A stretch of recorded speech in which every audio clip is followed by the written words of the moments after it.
आप सुन रहे हैं सुबह संदेश मॉर्निंग वॉइस। अब प्रफुल्ल दास शानू सामुल अडूर से वचन से बांटा जाएगा। प्रार्थना के साथ सुनिए।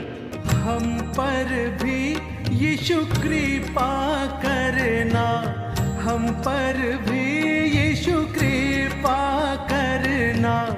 हम हैं पापी निहाल, हम हैं पापी निहाल। मुक्ति दिलाए यीशु नाम, शांति दिलाए यीशु नाम।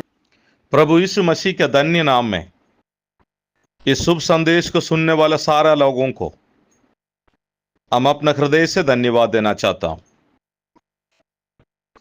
भजन संगीता 103 उसका 13 आयत इधर ऐसे लिखा है, जैसा पिता अपने बालकों पर दया करता है वैसे भी यहोवा अपने डरबों पर दया करता है। भजन संगीत लिखने वाला कहते हैं, जैसा पिता अपने बालकों पर दया करता है। एक पिता अपना संतान को ऊपर कैसा दया करते हैं, ऐसे परमेश्वर ने अपना भय मानने वाला डरबों पर दया दिखाते हैं। जो परमेश्वर को डरते हैं, मानते हैं, उसके ऊपर दया दिखाने वाला परमेश्वर। तो परमेश्वर को इधर कहते हैं एक पिता का समान।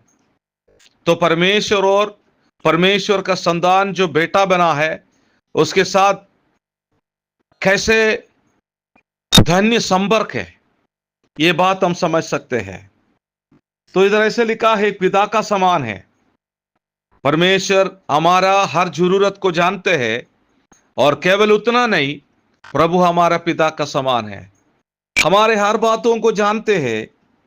केवल उतना नहीं, हमें प्रेम करने वाला, संभालने वाला, देखने वाला, हमारे हर बातों को समझने वाला एक पिता की समान है। तो अगर परमेश्वर हमारा पिता है तो हम उसका संतान होना है। कैसे हम उसका संतान बन सकते हैं? प्रभु यीशु मसीह पर जो कोई विश्वास किया, स्वीकार किया, अपने पापों का माफी देने वाला मुक्तिदाता समझा, तो वो परमेश्वर का संतान है, परमेश्वर हमारा पिता है। तो कैसा धन्य रिश्ता है। कभी कभी लोग सोचते हैं, मुझे देखने वाला कोई नहीं है, मुझे समझने वाला कोई नहीं है, मुझे प्रेम करने वाला कोई नहीं है। देखो, इधर वचन कहते हैं, एक पिता है, वो हमें देखते हैं, वो हमें संभालते हैं, हमें प्रेम करते हैं।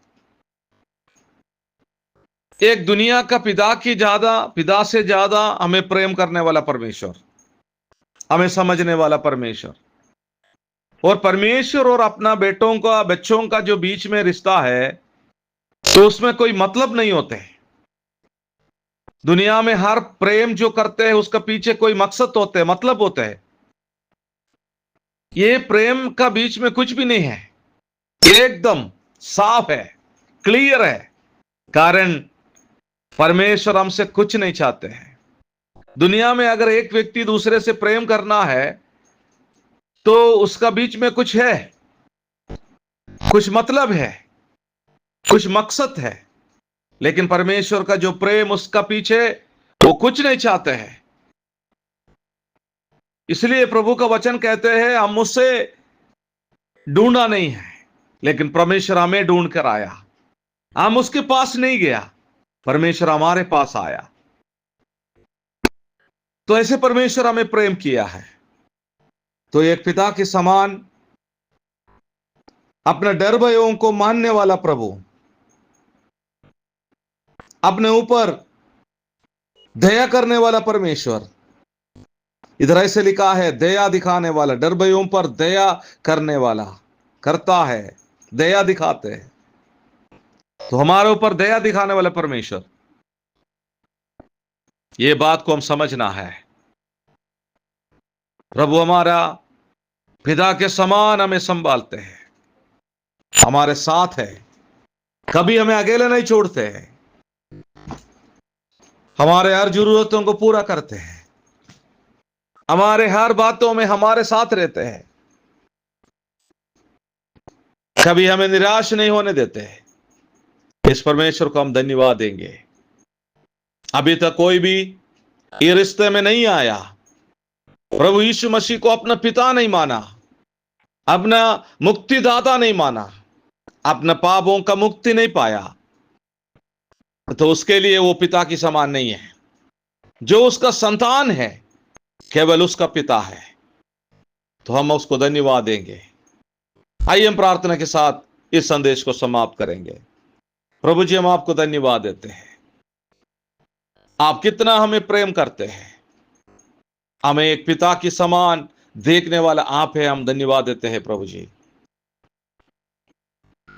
प्रभु जी, कभी कभी हम आपसे दूर चले जाते हैं, फिर भी कभी भी आपने हमें अकेला नहीं छोड़ा। प्रभु जी, हम आपको धन्यवाद देते हैं।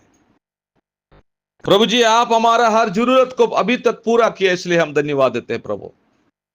प्रभु जी, आपने हमें मृत्यु से बचाया, हमारे आंसू को आपने पोंछा, हमारे हाथ पकड़ के प्रभु जी आपने चलाया, हम आपको धन्यवाद देते हैं।